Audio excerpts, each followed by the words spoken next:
Hi everybody, my name is Angela Keebler.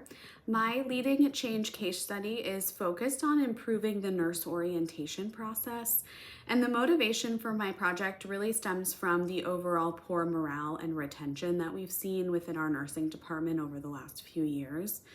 There's a lot of research done on nurse retention and overall job satisfaction in nursing because it can be such an emotionally and physically taxing job, so I wanted to dive a little bit deeper into that.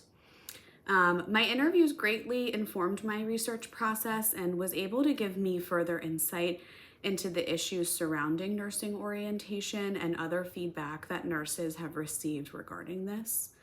I would say my biggest takeaway that I'll carry with me through my career and my life is that everyone just wants to be heard. Communication plays such a pivotal role when trying to enact change in your organization.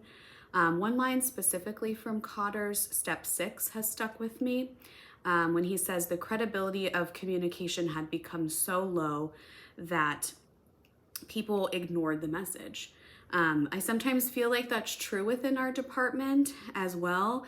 And people are fed these positive messages or positive propaganda when in reality people are unsatisfied with the communication happening within the department. So keeping honest communication at the core of my career and my life is very important to me. The short-term wins I wish to create are to improve the nursing orientation experience from the beginning, but also to create an environment that other nurses want to continue to work in. The short-term wins that Kotter describes put focus at the core of change, which is something that can be a struggle when so much needs improved in your workplace. But I think that starting this change at the very beginning of employee orientation with our department will home in on that change, making it successful. So as far as incorporating the don't let up and make change stick that are evident in the street, I think that's easier said than done to incorporate those concepts. But the overall goal is to show that actions matter. It's important to prove that change is possible instead of continuing to propose change, but never actually getting to the implementation part.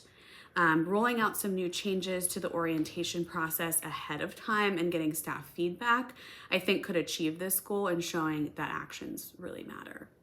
And at the end of Step 8 of Kotter, he reviews what works for making change stick and specifically states how using employee orientation shows recruits the importance of what your organization stands for, which aligns kind of perfectly with my change goal.